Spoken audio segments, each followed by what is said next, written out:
Thank you. It has been a beautiful weekend and long awaited. I have tracked what you all are doing at West City for a long time, and this is my first visit to Perth. It was worth traveling across the globe to hang out with my mate, Jared. I can't help but think if we had started the simple way over on this side of the world, it would look a lot like what they've been doing here with the Peace Tree Community and First Home Project and Love Makes a Way. It's very much the same spirit, the kind of fusion of the Pentecostal fire and the Catholic stability and liturgy and the political imagination of the Anabaptists. We're kind of like brothers from another mother, so we've had a great time, and it's a gift to see the fruit of this community and to stay with Jarrett and his community there. So thanks, brother. And I'm reminded, as we gather this morning, I came from down south. I didn't grow up in Philly, and I remember a story growing up about a homeless guy that came to worship on Sunday morning, and he came into kind of the fancy church, and he just carried all of his bags with him. It was the only way he knew, He just traveled with all of his possessions, had a few layers of clothing on, and he sat down up front to worship God. But everybody sort of looked at him like he didn't quite belong there. And sadly, the pastor came up after the service, and he said, "Sir, I don't know if you've been here before, but this is the house of God. I want you to do something. I want you to ask God this week what you should wear when you come to worship." And so a week passed, and but the next Sunday the guy came again, just like he had the week before. He came with all of his bags and his clothes on his back, sat down. The pastor kind of preemptively before the service noticed him and came up and said, "Sir, I recognize you from last week, and I asked you to do something. Did you do it?" And the guy said, "Yeah, Pastor, I asked God what I should wear, and God said he didn't know because he's never been to your church."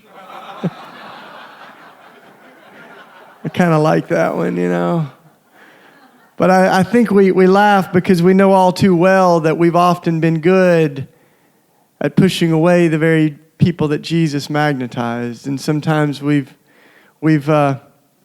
become known more for the walls we've built than the bridges, sometimes more for our self-righteousness than for our compassion. And so this morning I wanted to come out of a parable that Jesus told that I think speaks to the time that we live in.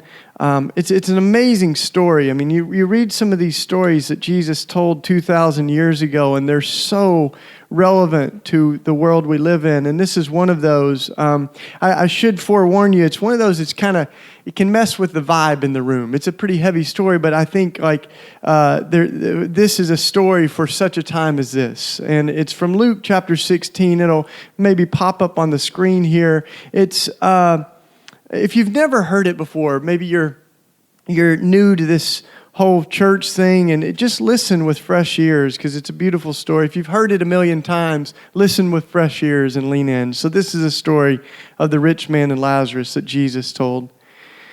There was a rich man who was dressed in purple and fine linen, and he lived in luxury every day.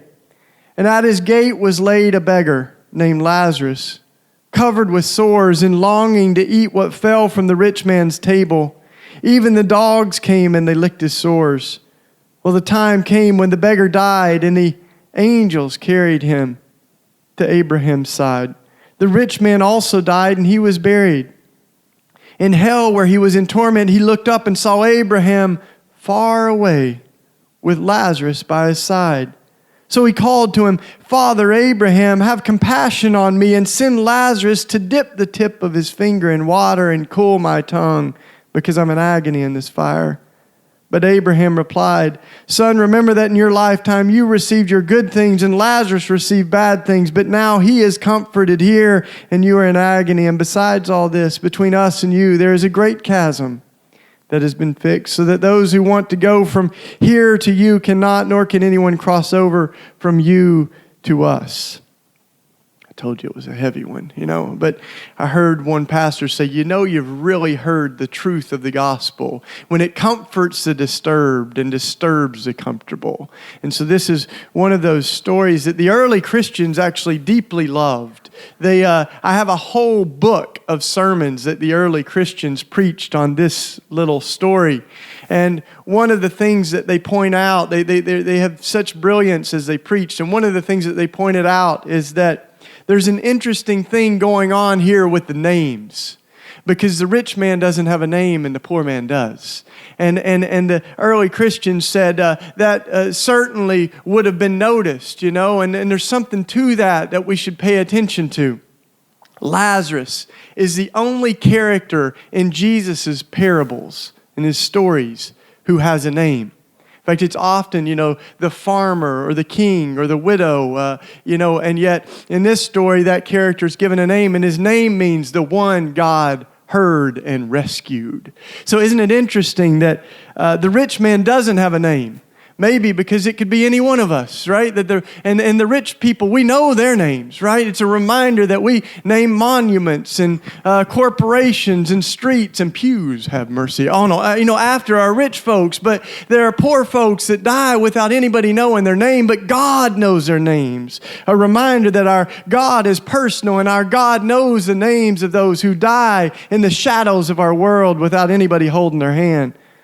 It's powerful, right? There's also this other thing that the early Christians point out, that it appears that the rich man is a religious guy, because as you read this, he identifies with the story. You read on, he knows all about the prophets. When he talks of Abraham, he says, Father. He identifies with the story. It may be very likely that he was a religious man, but his religion did nothing to move him in compassion and justice, to care about the suffering right on the other side of his gated world, right? And so it's a powerful thing to say that, religion is not enough. That in the end, the true test of our faith is how it works itself out in love and compassion to our most vulnerable people in the world. As James says, that true religion that God honors is pure and faultless as is to care for the widow and the orphan in their distress, and to keep ourselves from being corrupted by the world, right? That this is true faith. And we don't know too much about the poor man, except that we know that God was near to him. And we see this thing of the walls, right? And I think, boy, this rich man was living in a gated world, a gated neighborhood, where I think so often we create walls because we think we're keeping ourselves safe, but we're actually locking ourselves in. That sometimes we end up in these little worlds where we're hiding behind so much stuff, and we find that the walls we hide behind are separating us from our neighbors, or separating us from the suffering, and they're also separating us from God. Right?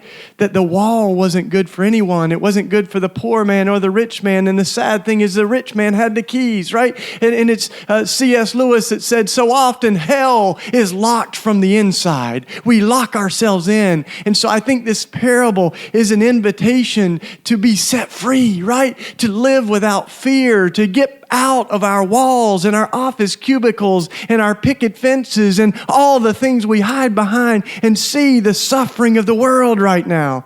Amen?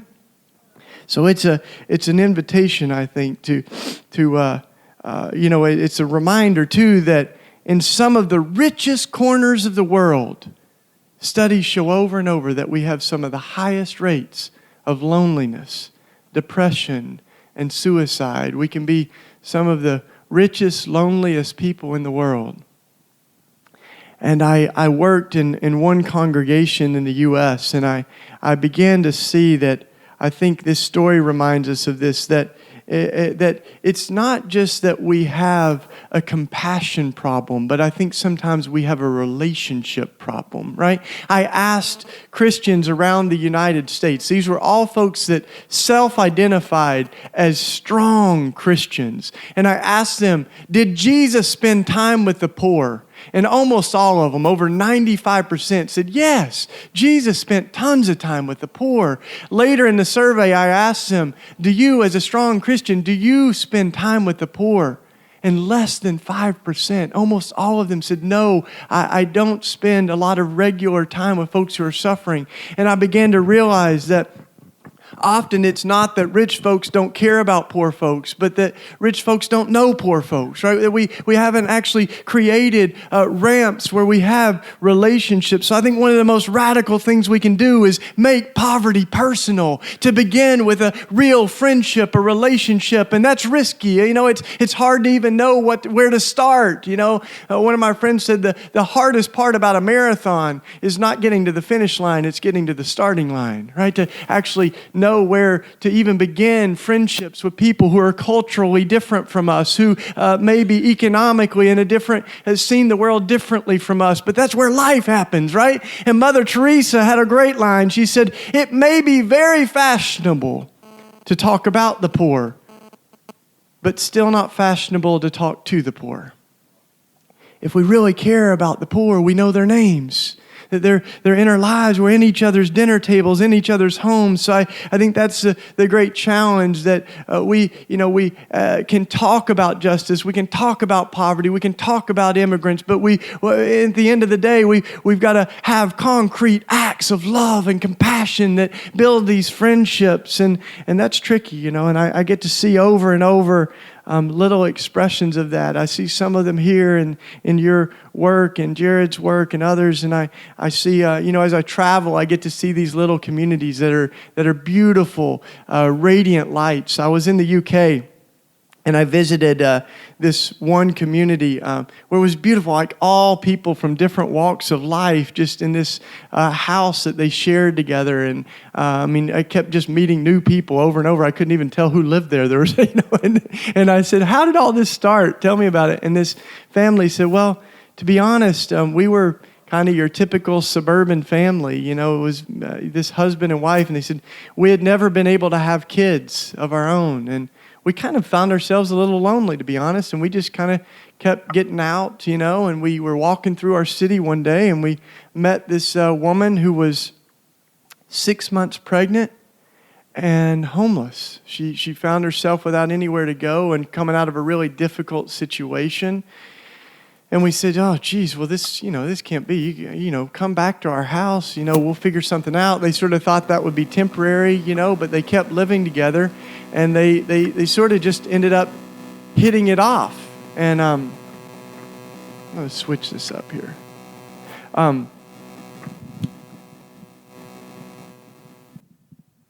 So they ended up. It's like a puzzle. They ended up really hitting it off. They kept living together, and then this couple said, "One of our dreams is to get to have a little child in our home. We've never been able to do that. So why don't you have your baby, and we'll keep living together, and we'll help you. We'd love to see this baby, come to life." And so they had this baby in their home, and then they kept living together, and eventually they said, "Well, we're getting to live one of our dreams, which is to have a child in our household, in our family, And they said, "What's something you dreamed of?" And this new mother, she said, "Well, I've always wanted to be a nurse. Because, I've had so many people that have walked with me as I'm healing, and I'd love to just be a nurse that I can help others, heal from whatever ails them." And so the couple said to them, "Well, you go to nursing school, you become a nurse. We'll take care of your little baby while you're in classes, And she went to class, became a nurse, and they just kept living together years and years. And that little girl began to grow up in this blended household. And then this formerly homeless mom became a nurse. And the end of the story is that the woman of that married couple eventually got very sick. She ended up having multiple sclerosis. And she began to die. But she had a nurse that took care of her as she died. And this woman who she had sort of rescued from a very desperate situation, held her hand and became her nurse as she died. And she died just a few years ago. And as you look at that family, you see something that is not born of the flesh, but born of the Spirit of God. You know, that you see this family that has been come together through the grace of God. And I think that's the power of the church, right? Is that we know that our love is not limited to biological family, that our love is not limited to our nationality. Our love extends beyond borders, beyond DNA, that we have a new family.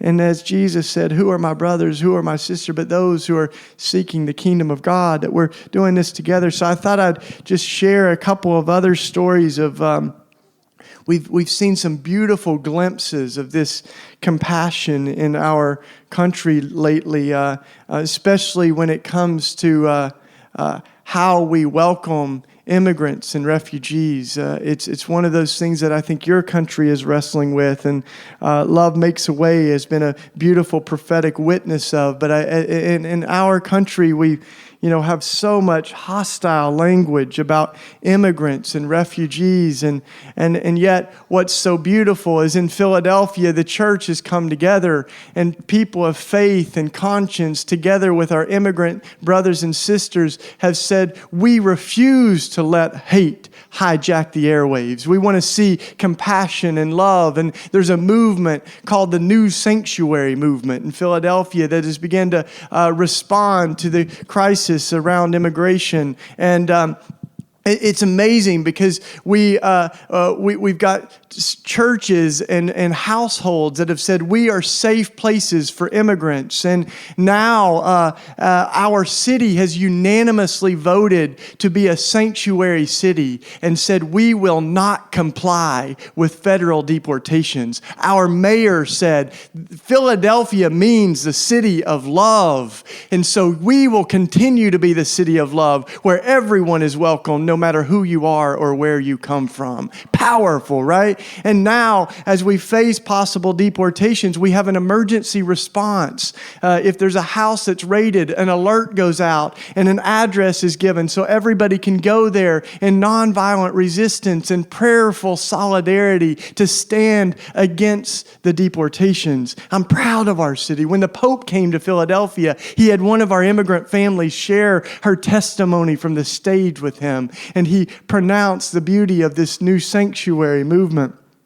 That call is everywhere, but it takes courage, because folks are facing some really scary stuff right now in our country. And I love how the church has risen up. One of the congregations in Philadelphia is a Pentecostal church that began to welcome people. And they said, we're one of these sanctuary places, And so folks began to know that they could live there while they were finding houses or other more permanent alternatives. But they said, meanwhile, you can gather here. It's safe. We'll figure it out. If you need lawyers, we'll help you get lawyers, everything, very holistic. But the city came in, or the government came in at one point and said, this is not legit. Like, you don't have all the licenses and permits to run a shelter.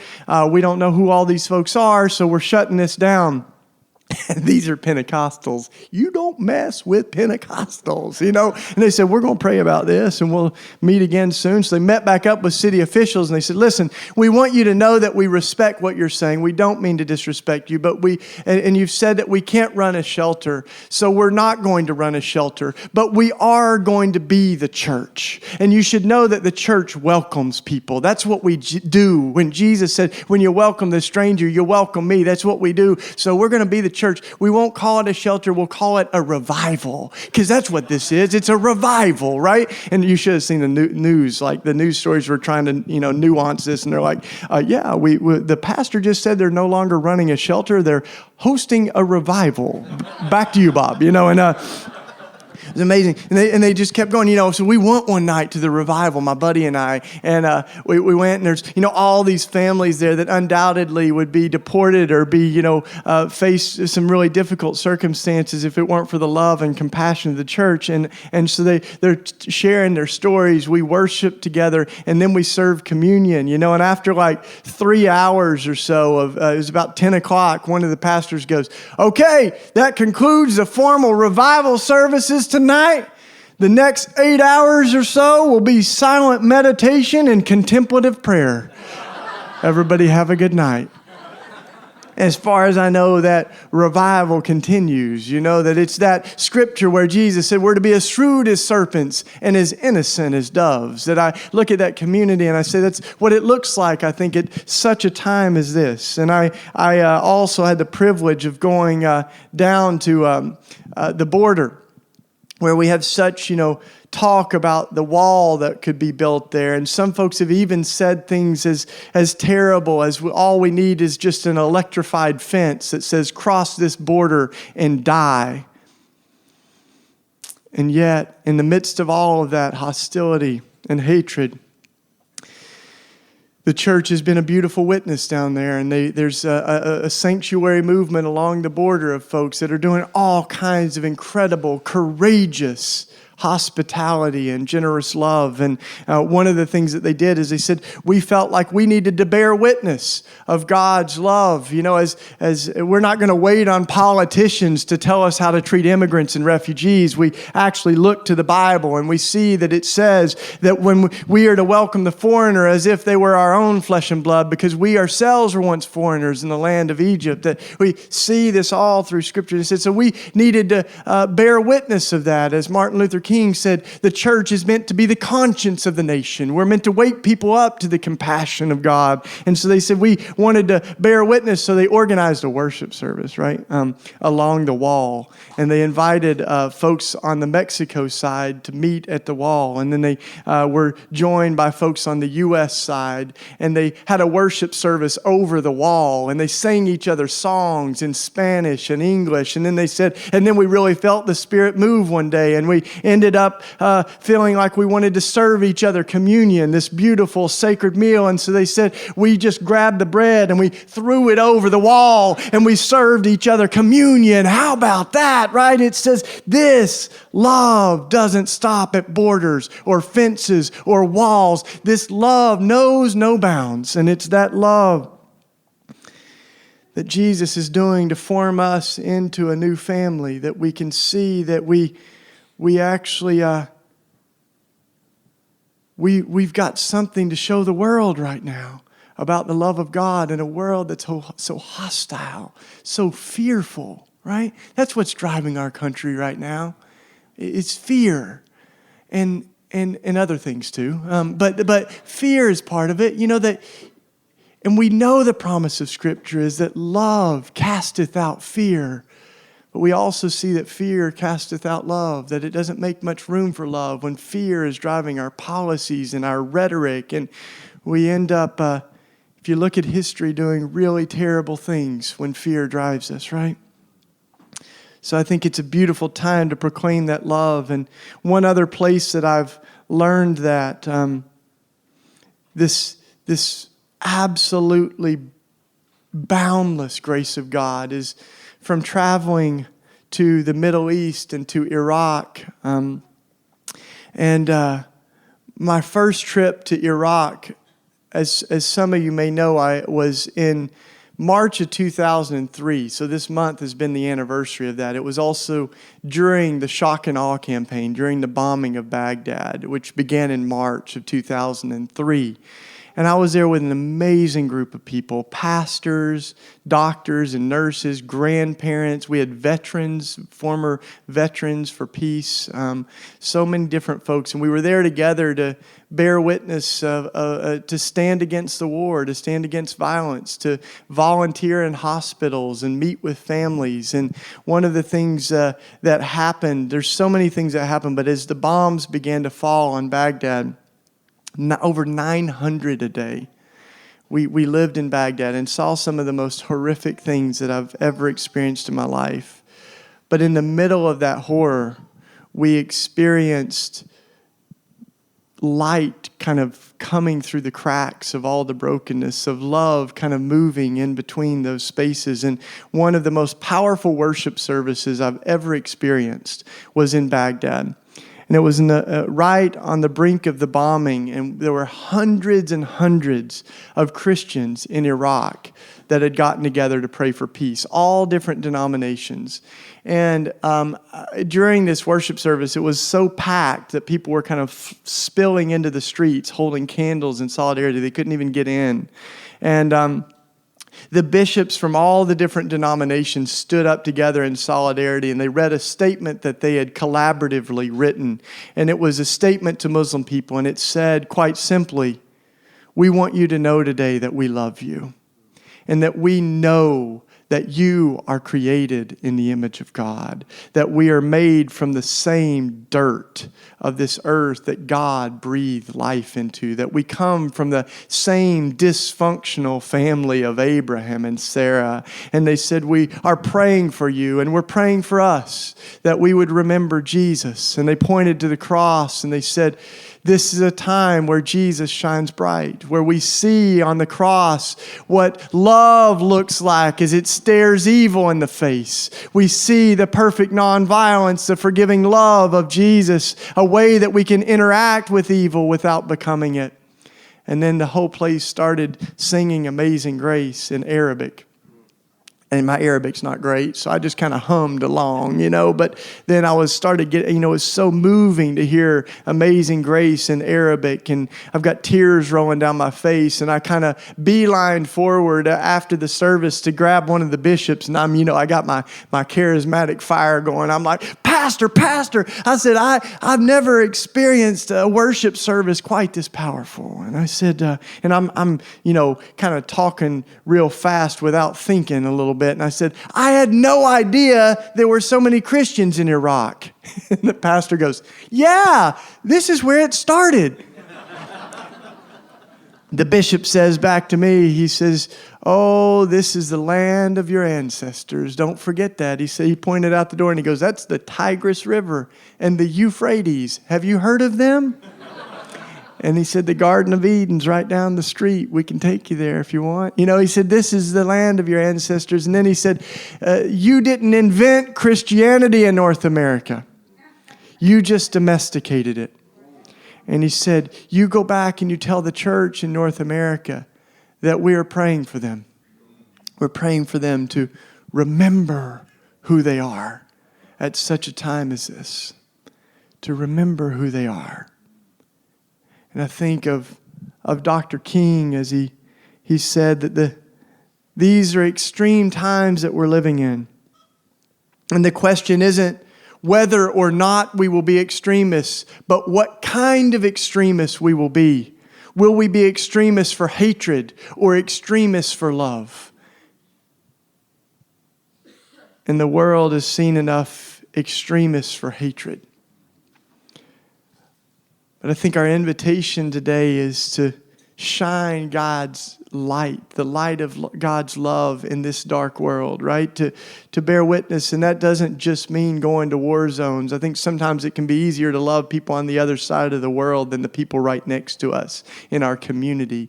And so as we think of what it means to be God's people right now, I think a part of what it means is that we are to transcend all of these divisions, all of the walls of hostility. Some of them are very subtle, right? The ways that we kind of build walls even within our own congregations, that we build walls in our own hearts of unforgiveness, that we build walls with people who are unlike us. And sometimes one of the most radical things we can do is have dinner with someone who's different and begin to build a friendship. There's a group of Muslims in the United States that their whole motto is to move from fear to friendship. And they have Muslim families with open tables that invite Christians and Jewish folks and others just to eat together. And I think this meal is a symbol of the holy redemption of what God's doing in the world, right? That it's been said that the communion table is it's a sacrament, because what it does is we are all being transformed into something new together, even as we think of the elements of bread and wine. Someone has said that it's interesting it's not bread and water, because You have bread, the stable, everyday food that keeps us alive, with wine, which is often more of a luxury for the rich. And yet those are together at this table because they remind us that we don't have rich and poor in the church. We only have family. And these elements come together. And if anyone comes to this table with their stomach aching and hunger, we're not living into what it means to be the family of God. But we reminded as we look at the bread. It was Gandhi that said, in a world where so many are starving, it only makes sense that God would come to us as food. Right?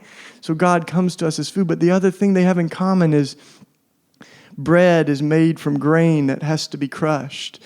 Grapes that are crushed to make wine, that we are crushed into a new creation, that we are being transformed into this body. And when we consume this meal, it consumes us. And we become a part of Christ's love in the world that is reconciling and healing all things.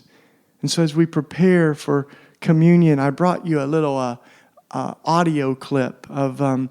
As we were leaving Iraq, my friend was leaving Iraq, he heard these kids singing a song that he recognized. And I would have never recognized it because I'm tone deaf. But he's a musician, and he heard them singing in Arabic. And he said, listen to that. And he grabbed a recorder, and he recorded these kids singing the beautiful, historic, spiritual freedom song, We Shall Overcome.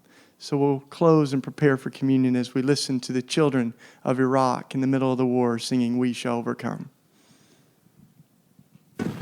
نحن نمشي يدا بيد نحن نمشي يدا بيد نحن نمشي يدا بيد اليوم في أعماق قلبي أنا أؤمن نحن نمشي يدا بيد اليوم نحن لسنا خائفين نحن لسنا خائفين نحن لسنا خائفين اليوم في أعماق قلبي أنا أؤمن نحن لسنا خائفين اليوم We shall overcome. We shall overcome.